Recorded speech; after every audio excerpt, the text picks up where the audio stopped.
what you do. Testing is not a perfect art. So we test once a week. Now we're going to go testing once a day. But even when you test once a day, something happens where they catch something. I've had very little personal contact with this gentleman. Know who he is, good person, but I've had very little contact. Mike has had very little contact with him. But Mike was tested and I was tested. We were both tested. Did it spook you? I mean, it can be scary. Yeah, it's a little bit strange, but it's one of those things.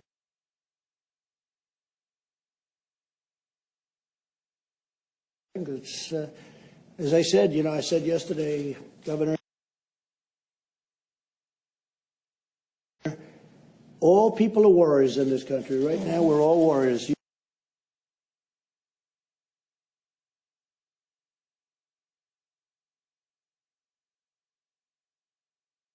You're warriors, we're warriors. You can be with somebody, everything's fine, and then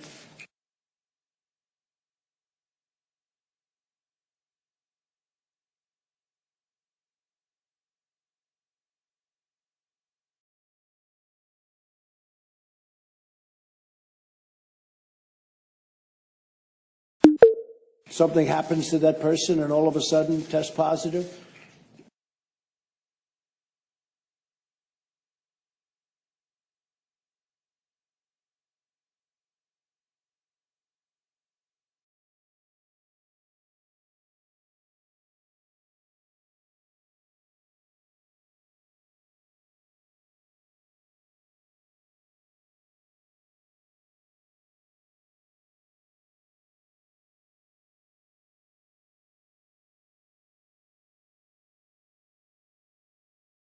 And we're all warriors together. I am.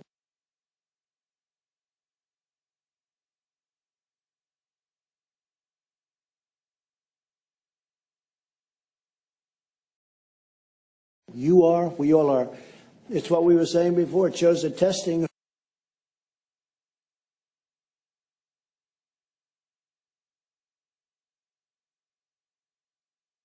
And we have the best tests in the world. But what happens in between when you get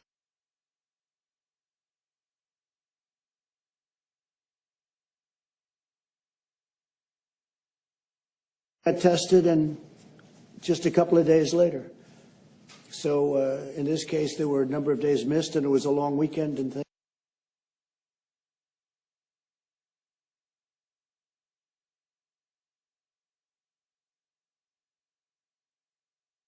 and so you never know. But we both tested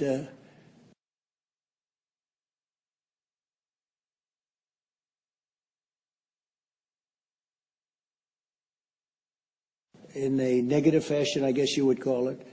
Any other questions? Could we get your reaction to some breaking news? The Justice Department has decided to dismiss the case against Michael Flynn. Are you aware of that?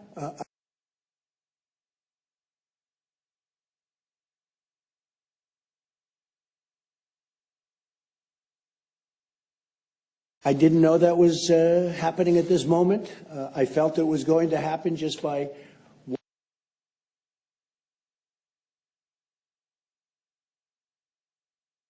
watching and seeing like everybody else does. He was an innocent man.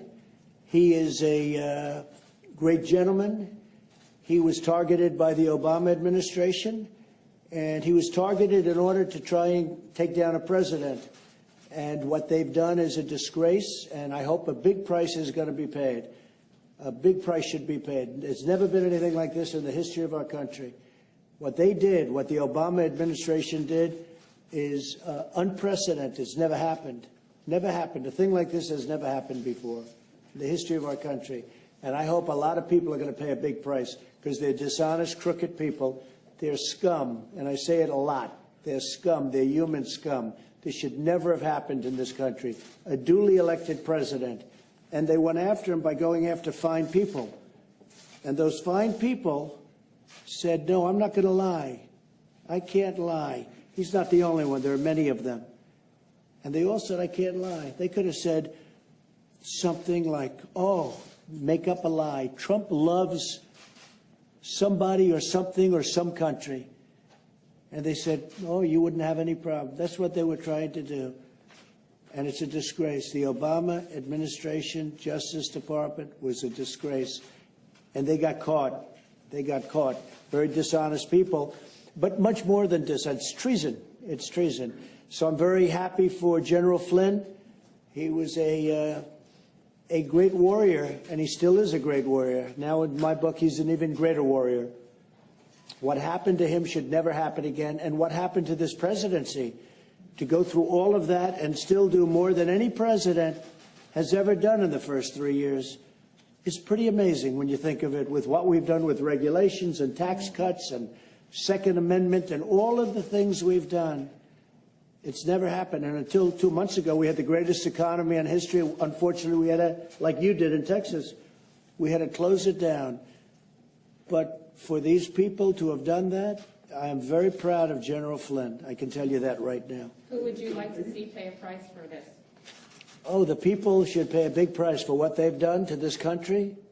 They should pay a big price. And their partner, very complicit, is a thing called the media. The media is totally guilty. And all of those writers and so-called journalists, they're not journalists, they're thieves. All of those journalists that received a Pulitzer Prize should be forced to give those Pulitzer Prizes back, because they were all wrong. There was no, because if you saw today, more documents came out saying there was absolutely no collusion with Russia. Came out very loud and clear. And they wrote for years, because they tried to do a number on the presidency, and this president happened to be me. Pulitzer Prizes should all be returned, because you know what? They were given out falsely. It was fake news. They're all fake news. Those Pulitzer Prizes should be given back immediately. And the Pulitzer Committee, or whoever gives the prizes, they're a disgrace unless they take those prizes back, because they got Pulitzer Prizes for what turned out to be false stories. And Pulitzer Prizes should be given to the ones that got it right. And I could give you a long list of those names, too.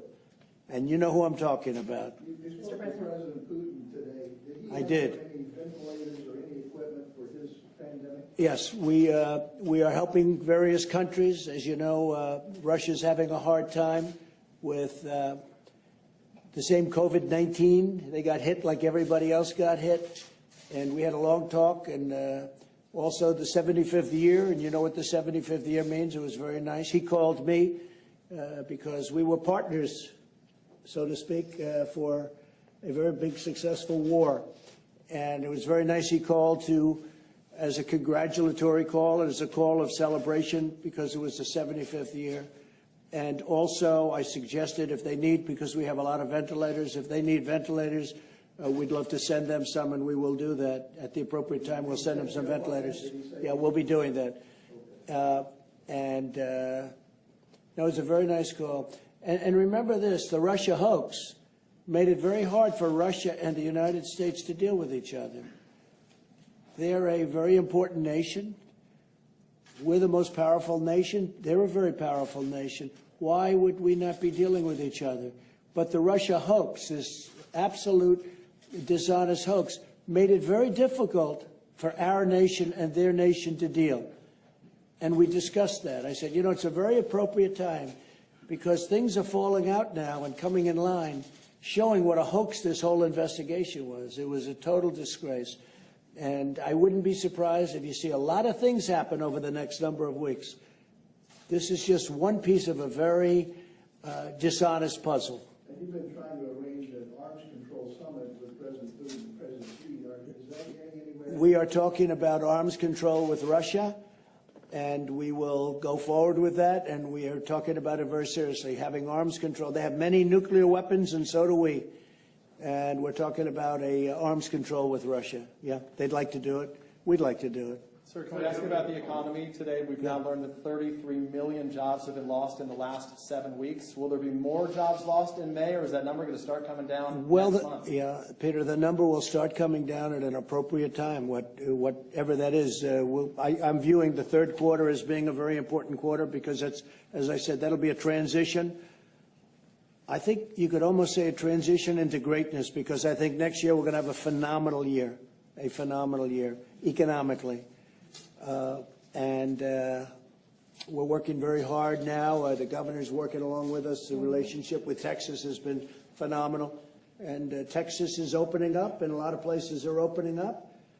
And we want to do it, and I'm not sure that we even have a choice. I think we have to do it. You know, this country can't stay closed and locked down for years. Somebody could say, let's keep it closed for a couple of years. The United States of America, the greatest economy in history 2 months ago, in the history of our country, in the history of the world. We had a far greater economy than anybody, including China, by a lot. And we had to close it down in order to really do something about the plague. But we did something, and we did a lot. And we also, you know what, Governor, we learned a lot about it. We did. We know that you may have fires every once in a while in certain locations. Some little ones, maybe some big ones, but you know how to shut it down. That's you might exactly want right. to speak about that. Sure, I would. I was talking with Dr. Birx about that. And so what we've done, we've been able to contain the spread of the coronavirus in Texas, but at the same time, we created these surge forces that will go out to regions where there are flare-ups. And it's like putting out a fire. We have a surge force working in the Panhandle in Texas right now, up in Amarillo and just north of Amarillo, because of an outbreak at a meatpacking plant. There's several other issues with other meatpacking plants in Texas. Basically, there's only 3 categories causing any type of outbreak. There are meatpacking plants, there are jails, and there are senior centers. And so we have task forces that focus on those 3 areas. If it weren't for those 3 categories, the people in Texas testing positive would be very minimal. And the governor and I have spoken about what he's doing with senior citizen centers is incredible. The time and effort and love that you're giving to senior citizens, they were just what has gone on throughout the country in some instances, as you know, senior citizens areas. And the governor's really made that a point, really almost before anybody I can think of. So. And because of that, we have one of the lowest death rates in the United States of America. That's right. Last week in Odessa, Texas, police were used with an armored vehicle and guns drawn to shut down a bar that's opened up in going against the order. What role does police have in enforcing these kind of lockdown and social distancing orders? Well, there's different standards used in different communities. However, today I made one thing clear, and that is, as we go through this process of trying to maintain order in our states, as we are asking the people in our state to comply with these orders, we should not be taking these people and put them behind bars. These people who have spent their life building up a business and being told to shut it down and lose every penny they have, and then if they don't follow every little, fine point of all the rules, they suddenly are subject to arrest. That is wrong. And that's why I issued another executive order today saying that instead of Texas, no one could be put behind bars because they're not following an executive order. So That includes the woman that we've been reading about with the beauty salon. She's free today. Good. Sir, following up on the coronavirus, has the West Wing, has the Oval Office been deep cleaned? Are you